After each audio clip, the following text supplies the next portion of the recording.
Hamatakiapi. This is Nick Estes here at the Red Nation podcast. We are joined by a special friend of mine, comrade, somebody who I have a lot of respect for, David Adler. David, welcome to the show. It's good to see you. It's good to hear from you. You look well. Do you want to start by introducing yourself and where you're calling from? Sure. Thanks so much for having me. It's a pleasure to join you all, and it's a pleasure to see you again, Nick. It's been a long time. My name is David Adler. I'm a political economist by training. I currently serve as the co-general coordinator of the Progressive International, a global coalition of trade unions and social movements and political parties across the world. And it was in that capacity as co-general coordinator that I was invited to take part in the recent Global Sumud Flotilla to break the siege and to deliver some pretty basic humanitarian supplies to the starving people of Gaza, of the Gaza Strip. And I'm speaking to you some days after our release from Israeli internment in the middle of the Negev desert, where we were subjected to some pretty awful conditions that I think are very revealing of the broader condition or disregard, disdain with which the state of Israel treats international law and condition of our Palestinian brothers and sisters, just on the other side of that camp, on the other side of that fence, on the other side of the border in Gaza. Yeah, we were all watching not just this flotilla, but the ones that preceded it, as well as the ones that are currently ongoing. We are in a moment that's, I think being framed by the Western press as a moment of reprieve for Gazans. And I just want to make clear that the flotilla that you participated in was trying to break the siege. The siege of Gaza has been ongoing for decades now. 20 years. 20 years, 2 decades, and has been restricting and choking off critical medical supplies, construction equipment, the prevention and the control of, not just goods, but also people in and out of Gaza. So maybe you can talk a little bit about the longer history of the siege, and then we can get into some of the details about the flotilla and the project of the flotillas to break the siege on Gaza. Yeah, I think that one of the tasks that we have, especially now, 2 years into this genocide, which has marked a massive escalation of hostility, a massive escalation of the assault, longstanding assault on the occupied territories, on the Gaza Strip in particular, is to strip away layer by layer the normalization of violence, of criminality by the state of Israel. And to normalize it, it's always helpful to take it back into the realm of the hypothetical or bring it home, so to speak, to make the comparison. For example, I'm from Los Angeles, California. Can you imagine if the Chinese Communist Party woke up one morning and said, Angelinos no longer can swim in their ocean without us sniping their children when they want to swim. The port of Long Beach will remain not just closed, but we will destroy all port infrastructure, which is what the state of Israel has done to Gazan ports. So, of course, you can't fish, but you also can't, as you say, Nick, engage in commerce with the outside world.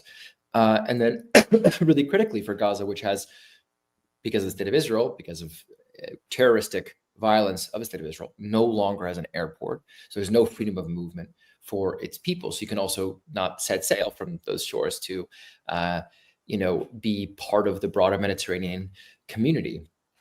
One of the aspects of the flotilla was so powerful for its participants, but I think also for the people who were following our journey, is it's easy to forget in the, shall we say, orientalization of Palestine, the Middle Easternification of Palestine, that the shores of Gaza are shores on the Mediterranean Sea.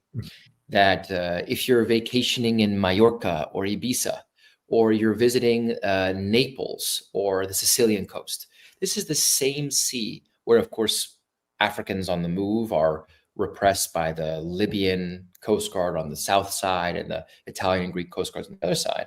But in the Eastern Mediterranean, the same shores that Gazans gaze out on, they're gazing across the same sea that is considered to be the lap of luxury for U.S. American elites, as well as others around the world, for pleasure cruising and for island hopping and all the rest. So, it's very important, as you say, to put the siege into this broader context, because I also think it helps to explain why the flotilla movement, as you say, this initiative that's been around since 2008, is not going to end just because there's a temporary ceasefire. It's not going to end because Trump put forward a peace plan. It's not going to end until there is no longer this criminal, illegal, inhumane siege of Gaza that, of course, directly targets one of the major preconditions for Palestinian self-determination, which is having control, access to, democratic determination of what they want to do with their shoreline, with their borders, and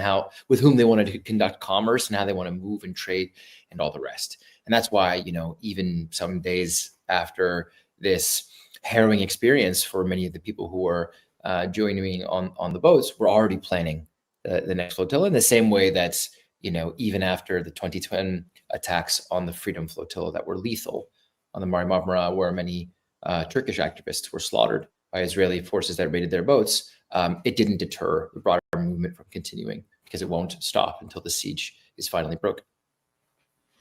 Yeah, thanks for that overview. It's so important to remember that Gaza is connected to the rest of the Mediterranean world, as you pointed out. And I remember there was somebody who was giving a talk on the power of water sovereignty, the right to access, waterways, whether they're rivers or in this case, oceans. They literally open us up to the world. I think we think of these terms like settler colonialism as dealing with land, but here you're showing like Gaza is connected to the European Mediterranean, that each of these countries who has a port in the Mediterranean can get on a ship, just as you did, and sail to Gaza. And it is such an indictment on the inability or the unwillingness of these nations, these European nations, these African nations, to not, facilitate any kind of humanitarian effort, and that it's being undertaken by activists such as yourself. And I also think that in the West, when there is conversation around the flotilla, it typically focuses on the Western faces of the flotilla, such as yourself. But I can't remember the exact number, but I think there was over 40 different nations and nationalities represented, many of them from, third world countries or countries from the global South, who may not receive the same kind of recognition, such as yourself. So maybe you can talk a little bit about who makes up these flotillas, and the kind of training and preparation that you undergo to begin this sort of journey, this harrowing journey as civilians on a humanitarian mission. So the Global Sumud Flotilla was unique in its scale and in its scope. This flotilla was larger than all the previous efforts combined. 45 nations represented on over 40 boats, with a total of 450 delegates, participants, representatives who were, on small sailing vessels or on little motor cruiser boats that were kicking along the Mediterranean Sea. And it brought together different fleets, one from Barcelona with a Maghreb fleet, as you say, bringing people out of the north of Africa, with an Italian fleet and a Greek fleet, from where different people were joining this great humanitarian mission. And so, of course, the training was to get people more disciplined and better prepared for a potential interception, for drone strikes, for the kinds of violence that we could encounter. Again, I don't want to normalize that violence. I think it's important that we strip this back and ask, what if any other country in international waters were to approve drone strikes on a humanitarian mission or on ordinary citizens in, a port of a third country? What would it mean if, under the cover of darkness, a fleet of quadricopters came and menaced, just some civilians on sailboats? We would never accept that, but somehow with the state of Israel we have. And so part of the training was being clear-minded about the risks that people were facing. And, Nick, I didn't plan to join the mission at the beginning. I had lots of things to do and very busy. And What I wanted to do was go to Barcelona, which was the first port of departure, and I wanted to use my Spanish contacts, having lived and worked in Spain for a long time and knowing Barcelona quite well, to bring militants from local left parties and movements and unions down to the ports to give a big warm embrace and departure, as well as to work any back channeling with the Spanish government to ensure there was no bureaucratic sabotage that would prevent the boats from actually leaving the port, which is a big piece of this flotilla process, is how to avoid that bureaucracy, which always threatens, as has in the past, in the Turkish boats, which couldn't leave, or the Maltese boats, which weren't allowed to dock or were about to get flagged, as from the Greek boats that were constantly menaced by the authorities in trying to slow this thing down. But when I got to Barcelona, I was deeply inspired, as you say, by those people who were brought together from such disparate places around the world, from Indonesia and Malaysia to Brazil and Colombia, by this moral conviction and by solidaristic moral conviction. It wasn't just something must be done to halt this genocide, and we're going to do it. Of course, that was a powerful motivating force of this direct action. But it was a solidaristic logic, which is like, if we don't halt this genocide in Gaza, if we don't stand up for the people of Palestine, Malaysia will be next, or South Africa will be next, or Colombia will be next. And of course, we're seeing that play out now in the Caribbean with the, equally thuggish, equally illegal, equally menacing warfare that's now sort of building up in the skies over Venezuela. I think it's very interesting to think about the similarities between how the United States exercises this extrajudicial imperial violence in the Western Hemisphere, and how its 51st state exercises that violence in Palestine. But I think that that was a big piece of what brought these people together. And as a piece of that solidarity, just as you mentioned, one of the primary objectives of the occupation of the Palestinian territories, where Israel has not just seized control over what goes in and out of Gaza, but seized control of what goes in and out of Palestine. You can't, as you know, get into Palestine. Palestine doesn't have any, the state of Palestine has no independent entry points. They're choked off with entry points that are controlled by the state of Israel, whether that's the Allenby crossing out of Jordan, or indeed coming through Tel Aviv to try to get to East Jerusalem, or any of the myriad checkpoints in the middle. So one of the goals of that occupation is to kind of strip away, chip away, choke, and prevent the forging of stronger pan-Arab solidarities. It's very difficult for people from North Africa and the Arab world generally to get to Palestine. And that's not a coincidence. It's because one of the things that was most threatening to the state of Israel was that kind of pan-Arab solidarity, and still is. And so one of the most inspiring things about this flotilla, as you say, the Western faces, whatever, was I think this was like the largest number of pan-Arabist North Africans and Middle Easterners who were preparing to step foot in Gaza. And that, I think, is really, really scary and harrowing to a project that depends on the deactivation of those solidarities, whether locally, regionally, or globally.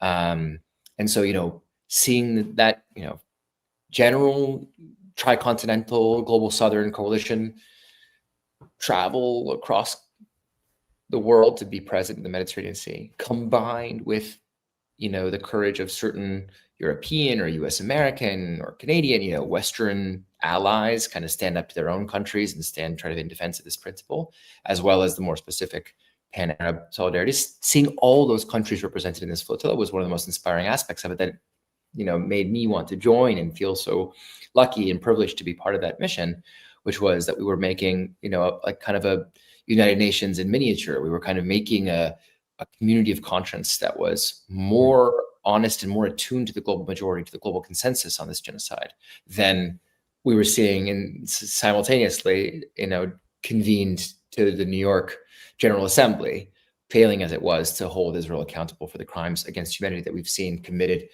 every day on our phone screens, wherever we be watching in the world.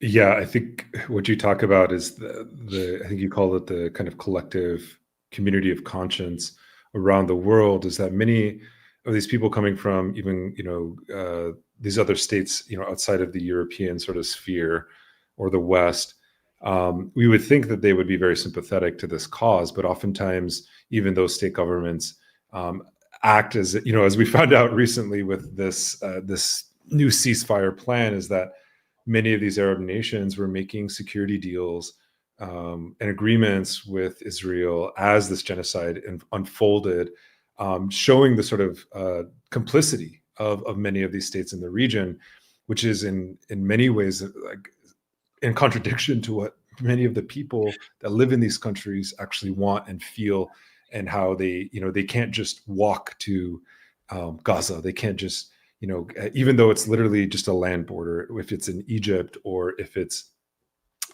in Jordan, or even if it's in Lebanon. So I think, there's also this other element that you're talking about, is like, there's such a projection of power of Israel to not only, bend these nation states to its will in terms of vilifying, criminalizing things such as humanitarian missions. Obviously they've killed humanitarians the world over during this genocide, but also how almost from the very get-go, there was this, there began the threat of military violence by Israel on this flotilla. And I think that was what was shocking to a lot of people. Like, even now, it's shocking, but it's not surprising, right? That there was an order that came from Benjamin Netanyahu's office about the drone strike that was carried out on the flotilla. Can you talk about the instances in which there were direct military attacks that were seeming apparent or confirmed during this flotilla, but also like the kind of sense of like what were people feeling? How were they feeling on the flotilla ships? What kind of atmosphere did it create? So the first drone strike that happened on my boat, the family boat, was, as you say, shocking if not surprising. This is something that we've seen Israel do before. They did in the Conscience boat. They attacked them off the coast of Malta. They've menaced the Handala boat. I mean, this is something there's a pattern. But the fact of the pattern, Nick, and the fact of the strike as it was in Sidi Bou Said was shocking for two reasons, again, if not surprising. Reason number one was that the boat was less than a kilometer from the presidential palace of Tunisia, in the port of Sidi Bou Said. So part of this was like, it's one thing to attack a humanitarian mission under the cover of darkness in the middle of the international waters, which they did about a week later. But it's another to attack the sovereign nation of Tunisia in such a flagrant way. And so part of what was shocking was seeing just how far the state of Israel was willing to go. Of course, on the same day, within 24 hours, they bombed Yemen, they bombed the southern Lebanon, they bombed Syria, and they bombed Doha that same day. So part of what was shocking was measuring the extent to which the state of Israel had just lost the plot and was completely acting as was according to its impunity. But the other shocking aspect was how it was received by the international community. So you mentioned people were shocked, or people were dismayed and concerned about violence against the flotilla, but certain people were not. I mean, the Tunisian authorities within 20 minutes of the first attack had come out with a statement saying this was actually a cigarette or an electrical failure on the boats. And that had been very quickly seized and circulated by the Zionist bots on social media, as well as by the Western press, to say, oh, it's a he said, she said game. Activists allege this attack. And, the Tunisian authorities say otherwise. And Grok, what do you think? And Grok would say, well, here are these competing claims. It wasn't until the next day when we had another round of CCTV footage of another drone strike with another explosive device that was launched onto the second largest vessel of the convoy, where the Tunisians finally changed their tune, walked their story back, and agreed to call it premeditated aggression against our convoy, and where we could finally try to start to move the press to, be less flat-footed and more honest about the reporting based on these footage, these videos that were irrefutable in their way. By that time, though, like the the story for a lot of these newspapers or these publications had been written, that it was like a two-sided debate about this kind of violence. So in that sense, on the one hand, if you ask him about the feeling or the vibe on the mission, on the one hand, there was a sense of like, okay, we need to be clear-minded about what we're up against here. There is no guarantee of our safety, our security, and certainly the solidarities of our respective governments. Like, we are on our own, and in that sense, we need to all be clear-minded and honest about the risks that we're facing. On the other, there was a sense of like double down determination. The next day, after, especially after the first drone strike, we all got together in a big general assembly, and there was this echoing question through the hall of like, are we still doing this? And every single person said, hell yes, we're still doing this. We're not going to be intimidated. We're not going to be dissuaded, discouraged from continuing on with this mission. Now, the second wave of drone strikes was, I would say, scarier. This was a 4-hour attack in international waters when we were completely, on our own and not close to any shoreline, where between 2 and 5:30 in the morning, maybe, we just heard explosion after explosion after explosion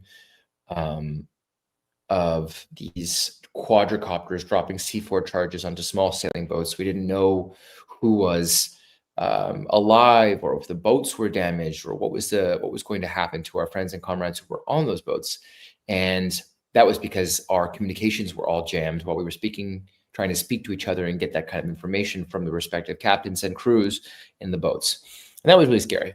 That was like, okay, well, on the one hand, we are a magnet for this kind of madness. We are in some ways attracting, Israel to react and to lash out at us. And we're going to try to use some political jujitsu to try to transfer that aggression into a further vehicle for mobilization in the countries represented on the flotilla. And so there's a sense in which, okay, there's an interesting challenge here in the pure politics of the flotilla, which is how can you be part of and a lightning rod for these social mobilizations that were already galloping forward in places as disparate as Johannesburg, London, and Milan, right? On the other hand, there was a sense of like, okay, well, it's time for some courage and conviction here, because anything can happen to us on the sea, and it's up to us to protect our own lives and to be disciplined and clear-minded about, or disciplined and well-trained in the protocols related to drones and interceptions. Double down on drone watches, double down on training for how to use a fire extinguisher or whatever, but yeah, that mix of determination, preparation, and ambient anxiety that we're trying to translate into political action, I think was the result of some of these preliminary attacks that we confronted on the flotilla. Yeah, thanks for that. It just seems like there was an escalation on their part to sort of create fear and intimidation, against the flotilla, but also to kind of call the bluff of these nations like Tunisia. Like, what are you going to do? What are you going to do about this? And we've seen, in some ways that this impunity that has been granted to Israel and its genocide, I think there was, Gustavo Petro said it best. It's like, this is going to be expanded to the rest of the world. This is not just an attack on Palestinians. This is an attack on anyone who dares stand up against empire. As the days sort of unfolded, a lot of us were watching the live stream and getting WhatsApp updates from many of you. Can you talk about the hours, the day and the hour leading up to the interception? I think there were many who thought that it was going to happen sooner. I think many thought that the protection of I think it was the Italian Navy or the Spanish Navy, like this gesture that they had said we're going to send, battleships, like as part of like some kind of rescue mission. I don't even think they said they were going to protect the flotilla. I think there was more of like, well, if they bomb the flotilla, we'll be there to save people. Can you just talk about that sort of the feeling that was like leading up to this? Because at some point these battleships turned around and kind of left the flotilla up to, the whims of the Israeli Navy. Yeah, just if you can talk about that time period and like leading up to the interception and what it was like and the sort of information you were getting on the boats. Yeah, I had at that point taken over quite a bit of the coordination of the kind of political and diplomatic channels and trying to alert allies to what was happening. And, so we got the news pretty quickly that the ships were turning around as we entered the red zone. And, we resolved that basic thing of like, okay, yeah, we're on our own. All we've got is the strength of the mobilizations, the strength of our support back at home, and our own collective determination to break this siege. And at some point we got warning that, the interception was imminent of some of these ships, but that was, not even a factor for the rest of the ships that remained, because the whole goal of the Global Sumud Flotilla and being so large and so diverse in traveling in a single convoy was, this has never been tried before. Let's test the structural integrity of this siege. Let's see how far we can get. So even when we were being menaced, chased down by a big naval barge trying to break our little sailboat in half, or told by a smaller boat, spraying skunk water on all the boats to destroy all the electronics, turn off your engines, we're taking your boats. We just kept on sailing, hour after hour after hour. And we kept sailing into the night, the first boats were taken at 9 p.m. Our boat, the Owaila, which was full of veterans of conscience and friends from Ireland and Norway, United States, we sailed from 9 p.m. just onward till 4 o'clock in the morning. And there were moments that were scary because they were trying to chase us down. They were trying to kill us, I would say. And one of the things that was very Israeli about it was that they would turn off, they would use their boats as signal jammers. So we would lose access to the internet. We would lose access to our CCTVs. They would just go on and offline. And it was clear that this was all geared towards allowing Israeli naval authorities to operate under the cover of darkness, to make up whatever story was necessary or convenient for them, should there be casualties, should there be fatalities. It was going to give them that plausible deniability that Israel plays with constantly, to say, oh, this happened, to lie, essentially, and to wait for the Western press or Western representatives to catch up with those lies, as they've been so slow to do over time. Where they say, we didn't bomb that hospital, that was a failed Hamas rocket. And then it turns out they did bomb the hospital, but by then you moved on to something else. So that was, I think, what was scary about it. But there were moments where we just thought, we're going to get there. We're going to break the siege. We're going to get to the shores of Gaza, and we're going to deliver this aid. I think that's the spirit that motivates a lot of the flotilla work for 20 years, even through the fatalities, through the killing, through the bureaucratic sabotage, is just like, this thing will collapse. We will push and press and organize and fight and sail until this thing is done. And so I think there was a sense of being spiritually and politically buoyed by the other members of the boat, who were, even this one person or another would get caught up in a moment of anxiety or fear, just be like, we're all in this together, and look across this convoy. It's so beautiful. Everyone's being menaced by the same naval authorities, but here we are. We're an armada of humanitarian vessels that is sailing to break this illegal siege. So something really beautiful about that, and so beautifully contrasted to like the brutality and the soullessness and the clinicism with which the Israeli Navy just like shamelessly and brazenly flouted international law to kidnap and abduct us, to commandeer our boats and ultimately steal them from us. I mean, I think that there is, every time I tell this story, I just, it's so critical to emphasize that this is just pirate behavior that we would never tolerate from another country, to storm civilian vessels that are not the property of this other country, that are flagged to European nations or Southeast Asian nations, and just take the boats and literally kidnap their crews and chuck them inside the basement of the boats while they drive us to some port to be processed as terrorists. This is exceptional behavior for a state that has granted itself infinite exception and been indulged by allies in the West who live in permanent exception to the rules that they try to enshrine at the international level. So I think we wanted to put on, we wanted to drag the world attention through this process to that kind of flagrant criminality back to the shores of Gaza. And as we found out on release from detention, when we learned that Gazan fishermen, because of the distracting nature of our mission, were able to fish for a couple of days to get food. I mean, it wasn't what we wanted originally, but some people were able to feed their families for some days, even if our aid never reached. And that, I think, is very, very beautiful and is a testament to the material consequences of this, more generally symbolic or abstract. It can feel very symbolic or abstract form of direct action, but actually it's very concrete and very material.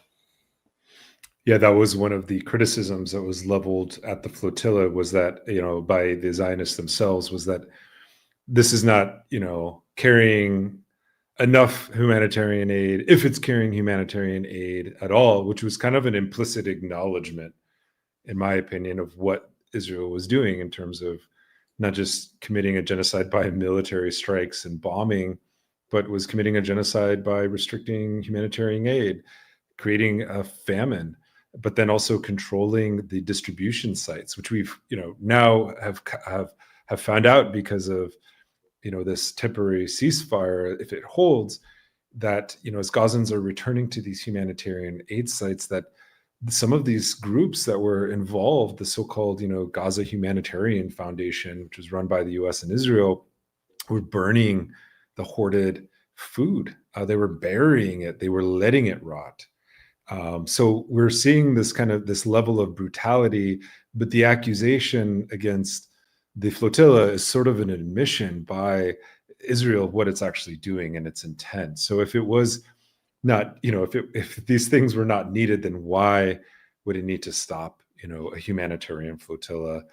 I do want to ask, again, this is not your experience. I'm assuming you're a person of conscience. You're somebody who knows this issue very well, wouldn't make this claim that what you experienced in detention compares anything to what people were experiencing in the genocide, but also in Israeli prisons. For decades, some of the prisoners that were released recently were incarcerated for decades. Many of them had life sentences, and some of the bodies of those who had been slain who were released showed clear signs of torture.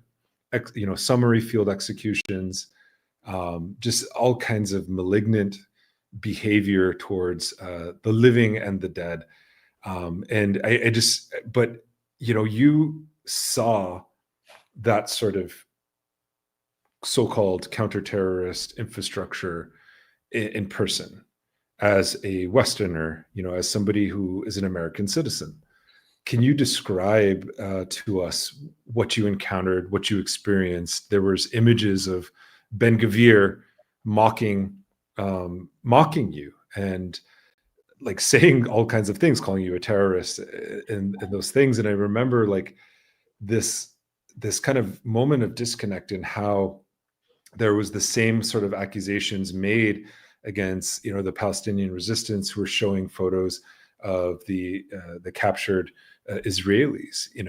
They were saying, oh, like this is a violation of international law, but this was aired on like Israeli on Israeli national television as something to be celebrated, as an expression of power, and there was almost like no comment from the West in this kind of behavior. Can you just talk about that, like what it was like in these dungeons? What it was like, your personal experience, what you saw.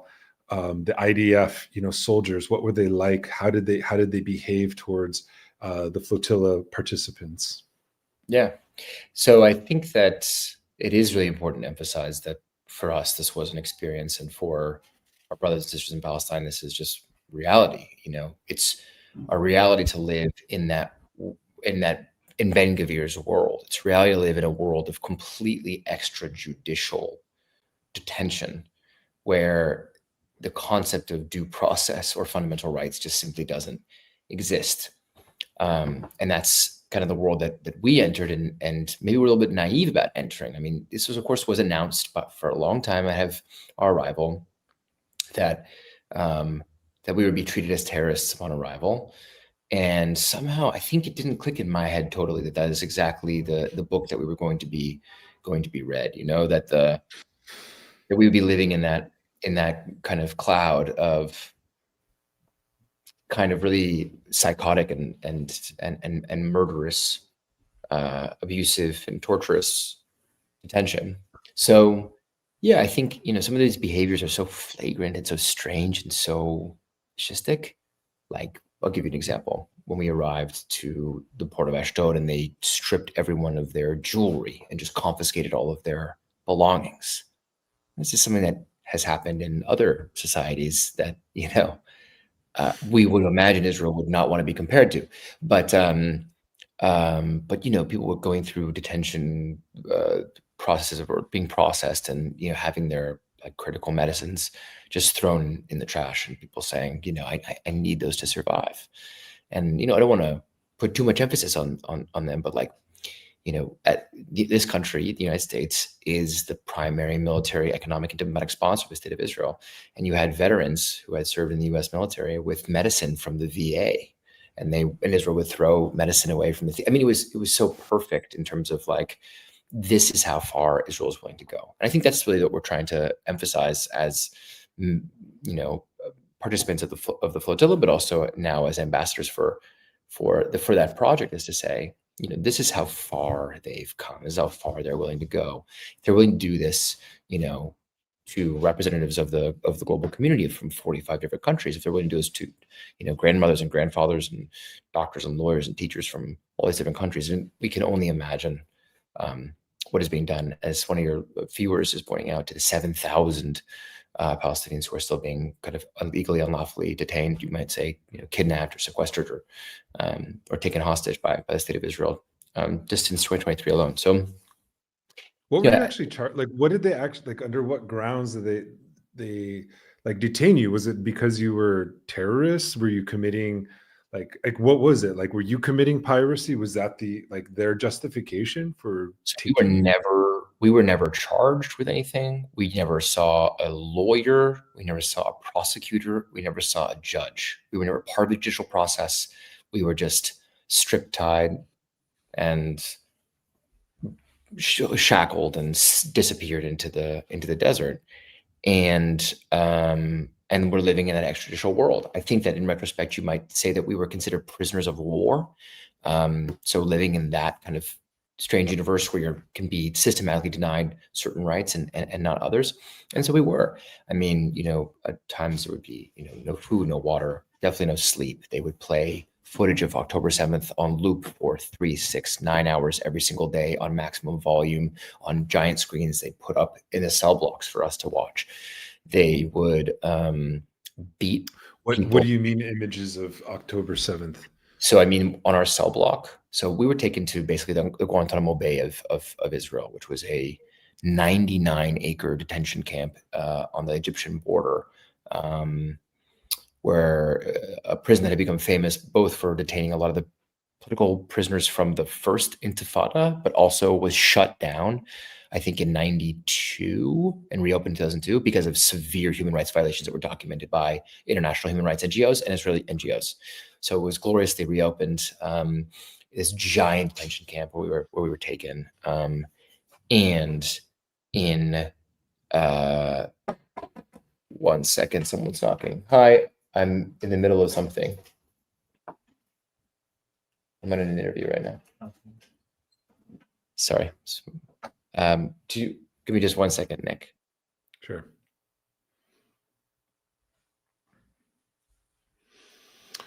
While David is taking a moment, I just wanted to let everyone know that this is kind of a weird transition, but the Red Media team is looking for a new executive director. We, you know, are growing in terms of our reach and our programming, but we also, you know, are looking to hire somebody for a role of executive director of our programming. So if you know somebody, or you yourself are interested in applying, you can check that out at redmedia.press. You can just go straight to the website. There should be a job posting directly online there for you to check out.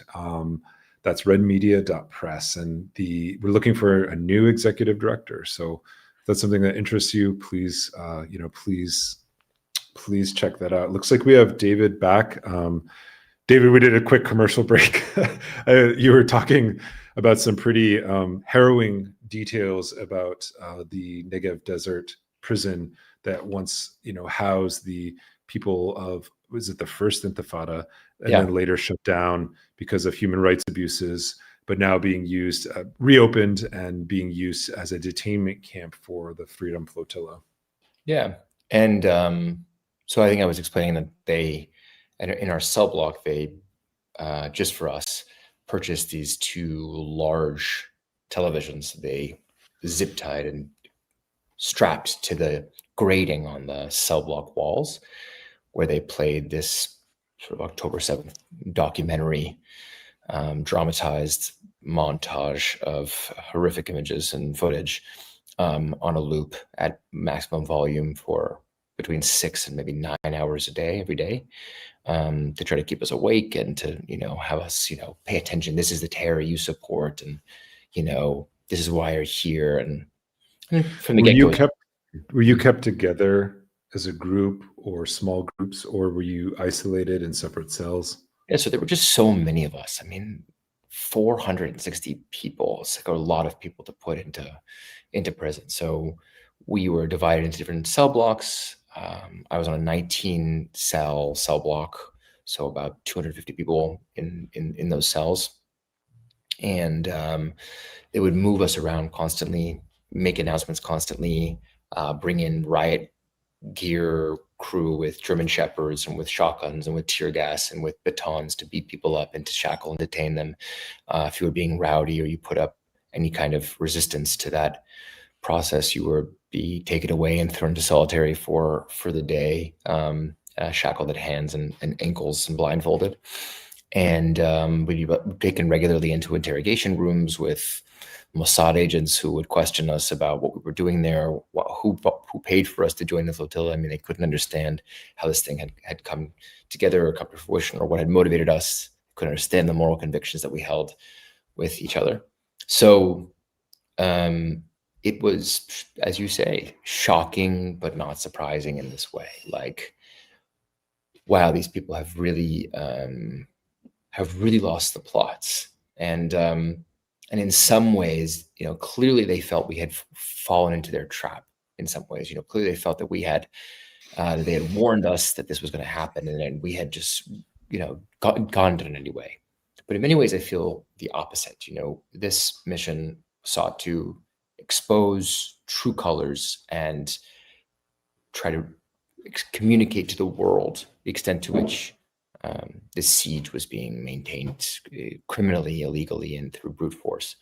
And in many ways, I'm kind of grateful for the ways in which the decision, I should say, to take us deep in the Negev desert to this infamous detention camp, because I feel like that was a gateway for a lot of people to ask about, as you say, this archipelago of detention, torture, prison camps where thousands of Palestinians are being held. And if we suffered even like a day or 2 or 3 or 5, in my case, of what many people are suffering for months, years, decades, then it's our responsibility to try to communicate and try to invite further interrogation into, further investigation into what may or may not be happening there. One of the principal achievements of the state of Israel over the past 2 years has been to keep out journalists from the international community, to target and kill journalists living in Palestine, and of course to deactivate any type of curiosity or accountability in Israeli society about what may be happening in these torture camps, the fragments of which we know to be absolutely appalling on a scale that's as bad, if not much, much worse than things that happened, for example, at Abu Ghraib. And so, one of the hopes that I had coming out of detention was, well, if this can be, certainly there must have been some reaction or response to Nick, what is the single largest abduction of US American citizens by an ally, let alone an adversary in the 21st century, and was obviously hugely dismayed to find that there had not been, that the Western press had not led some investigation to say, okay, where are they taking these people? And there was no Democratic senator who showed up at our prison to ask if they could see us. I mean, there was no healthy response by our sort of representatives, be they in our civil social institutions or in our political legislature, to try to find out what exactly was happening. And I think that that only reveals even further the extent to which we have become apologists for this appalling violence and the degradation of the international law in ways that, as you say, menace the world. Yeah. It's, you said they lost the plot. I wonder if this was the plot all along. Fair enough. And it's been, playing itself out, and maybe in ways that we just haven't seen or refuse to see, as you say.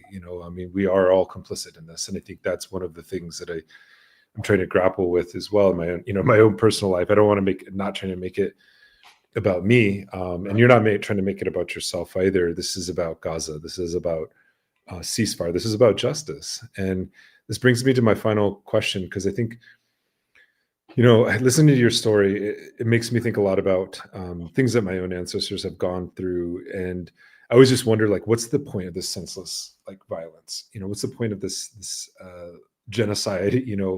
And if it wasn't to kill, it's so that somebody remembers, and I feel like in some ways the experience that you had, although it was, minor in comparison to what many prisoners are going through in Israeli dungeons, nonetheless is meant to scar, to frighten, to create a sense of trauma, so that you'll never forget, right? In that context. And, I think at a collective level in the globe, I don't think a lot of people are going to forget this genocide. It's seared into our brains. It's seared into our psyche. It's seared into our souls. And there is this sense of invulnerability that I see, even with this kind of intimate violence that you experience at the hands of the IDF and the occupation soldiers within these prisoners, not as a projection of power, but a projection of weakness. If your project is held upon these principles and tactics, then what is your project at the end of the day? And I think, Nick, this is a great place to really conclude our discussion, not only because I think that so many of us, all of us, I should say, have come back from this mission more committed than ever to the cause of Palestinian liberation, saying, we will sail again, we will break this siege, and we will see a free Palestine. But because I'm more convinced than ever of what you just said, having been up close and personal now with this architecture, with this apparatus of repression and oppression and dispossession, I've never been more convinced of its lack of structural integrity. When I was in that prison, especially when we were leaving and we were traveling through this 99-acre detention camp, all I could think to myself was, one day these cells will be empty, and this whole apparatus that's been constructed, on someone else's land, these will be destroyed, will be dismantled. And you asked me earlier about the behavior of the IDF, and this wasn't even the IDF. These were concentration camp guards, almost like private security, and they were brutal and they were brutish and they were awful, but they weren't. It felt like we're winning this thing. The desperation, the lashing out, the violence, the senseless violence, as you say, Nick, it's all revealing of an insecurity, a deep insecurity, a political insecurity of a project that does not feel that it has a spiritual attachment to this land, that knows something about the bankruptcy and the illegitimacy of its political claims that it's trying to make, that knows that it's lying through its gritted teeth to the world, and therefore knows that it's unsustainable in trying to marshal those lies day after day, month after month, year after year. So I think that's my feeling on the other end of that experience, as kind of harrowing as it was, and as much as my heart breaks every single day for the people who will continue to suffer from these horrible conditions, is that Palestine will be free. And And that's going to take all of us working incredibly hard and putting our lives on the line, putting our bodies in the middle of, I know, a lot of difficult struggles, but I've never felt more certain of that. David Adler, thank you so much for joining the podcast. These are really powerful stories. I hope you can get some rest. I hope you can take care of yourself and get the healing that you need to fight back. And if there's anything that you want to uplift in this moment, where people can find your work, any campaigns that you're working on that you think need attention right now, what are those, and how can people get plugged in?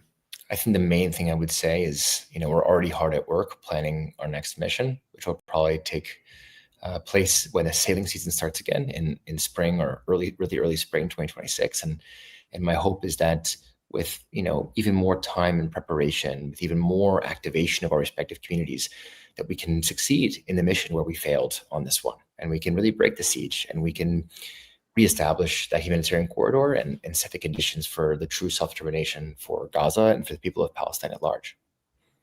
Thanks so much, David Adler. David Adler is with the Progressive International. He's a friend of mine.